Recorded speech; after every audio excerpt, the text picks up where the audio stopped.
అందరు అంటుంటారు అర్థం చేసుకుంటే బంధాలు నిలబడతాయని. అవును మావా, ఇంతకు అర్థం చేసుకోవడం అంటే ఏంటి? ఎదుటి వాళ్ళు మనతో ఎలా ఉన్నా మనం అన్ని మూసుకొని అడగకుండా ఉండడం, అంతే కదా? అర్థమైంది. రాసుకున్న విధంగా పుస్తకం ఉండొచ్చేమో గానీ ఊహించినట్టుగా జీవితం మాత్రం ఉండదు. అంటే అందరికి దూరంగా ఉండమనట్లేదు, అందుబాటులో ఉండకు మావా, అలసైపోతావా అంటున్నా అంతే. ఈ జనాలు నీకు అర్థమయ్యే కొద్దీ నీకు ఒంటరితనమే నచ్చుతుంది మావా, నన్ను నమ్ము. మన లైఫ్ సంతోషంగా ఉండాలంటే రెండు దారులు మావా. మనమే కావాలనుకుని ఎవరైనా వస్తే జాగ్రత్తగా చూసుకోవాలి. మనల్ని వద్దనుకున్న వాళ్ళని దగ్గరుండి తొందర పంపించేసేయాలి. మనతో ఉండే వాళ్ళు ఎవరు, మన కోసం ఉండే వాళ్ళు ఎవరు, ఎవ్వ ఏం అర్థమైతలేదు మా బయట. మనం 100 మంచి పనులు చేసి ఒక్క తప్పు చేసినా సరే మొత్తం గంగలో కొట్టుకోపోతుంది. అందుకే మా మంచితనం మర్చిపెట్టుకోవడానికి తప్ప దేనికి పనికిరాదు. ఎంత పెద్ద బాధ వచ్చినా ఒక్కరే కూర్చొని ఏడవండి. నవ్వొచ్చినప్పుడు మాత్రం అందరి ముందు నవ్వండి. అందరు లేడిస్తే నాటకాలు అంటారు, ఒక్కరే నవ్వితే పిచ్చి అంటారు. ఇంతే మా లైఫ్. నీతి నిజాయితీ అంటూ ఉండే వాళ్ళనేమో నిందిస్తారు, అవసరాలకు మాటలు మార్చే వాళ్ళని మర్యాద చేస్తారు. అంతేలే, విషం పని చేసినంత తొందరగా విరుగుడు పనిచేయదు మా. అబద్ధాన్ని నమ్మినంత తొందరగా నిజాన్ని కూడా నమ్మరు. సొసైటీ పరిస్థితులు మొత్తం దారుణంగా మారినప్పుడు మనం కూడా దారుణంగా మారాలి మావ, తప్పదు. ఏమో మావ, ఇన్ని చెప్తున్నా గానీ ఇప్పుడు ఆలోచిస్తే అనిపిస్తుంది, ఎవరి కోసమో మారాలనుకున్నా, ఎవరినో మార్చాలనుకున్నా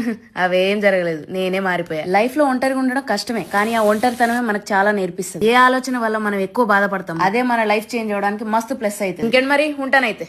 అందరు అంటుంటారు అర్థం చేసుకుంటే బంధాలు నిలబడతాయని. అవును మావా, ఇంతకు అర్థం చేసుకోవడం అంటే ఏంటి? ఎదుటి వాళ్ళు మనతో ఎలా ఉన్నా మనం అన్ని మూసుకొని అడగకుండా ఉండడం, అంతే కదా? అర్థమైంది. రాసుకున్న విధంగా పుస్తకం ఉండొచ్చేమో గానీ ఊహించినట్టుగా జీవితం మాత్రం ఉండదు. అంటే అందరికి దూరంగా ఉండమనట్లేదు, అందుబాటులో ఉండకు మావా, అలసైపోతావా అంటున్నా అంతే. ఈ జనాలు నీకు అర్థమయ్యే కొద్దీ నీకు ఒంటరితనమే నచ్చుతుంది మావా, నన్ను నమ్ము. మన లైఫ్ సంతోషంగా ఉండాలంటే రెండు దారులు మావా. మనమే కావాలనుకుని ఎవరైనా వస్తే జాగ్రత్తగా చూసుకోవాలి. మనల్ని వద్దనుకున్న వాళ్ళని దగ్గరుండి తొందర పంపించేసేయాలి. మనతో ఉండే వాళ్ళు ఎవరు, మన కోసం ఉండే వాళ్ళు ఎవరు, ఎవ్వ ఏం అర్థమైతలేదు మా బయట. మనం 100 మంచి పనులు చేసి ఒక్క తప్పు చేసినా సరే మొత్తం గంగలో కొట్టుకోపోతుంది. అందుకే మా మంచితనం మర్చిపెట్టుకోవడానికి తప్ప దేనికి పనికిరాదు. ఎంత పెద్ద బాధ వచ్చినా ఒక్కరే కూర్చొని ఏడవండి. నవ్వొచ్చినప్పుడు మాత్రం అందరి ముందు నవ్వండి. అందరు లేడిస్తే నాటకాలు అంటారు, ఒక్కరే నవ్వితే పిచ్చి అంటారు. ఇంతే మా లైఫ్. నీతి నిజాయితీ అంటూ ఉండే వాళ్ళనేమో నిందిస్తారు, అవసరాలకు మాటలు మార్చే వాళ్ళని మర్యాద చేస్తారు. అంతేలే, విషం పని చేసినంత తొందరగా విరుగుడు పనిచేయదు మా. అబద్ధాన్ని నమ్మినంత తొందరగా నిజాన్ని కూడా నమ్మరు. సొసైటీ పరిస్థితులు మొత్తం దారుణంగా మారినప్పుడు మనం కూడా దారుణంగా మారాలి మావ, తప్పదు. ఏమో మావ, ఇన్ని చెప్తున్నా గానీ ఇప్పుడు ఆలోచిస్తే అనిపిస్తుంది, ఎవరి కోసమో మారాలనుకున్నా, ఎవరినో మార్చాలనుకున్నా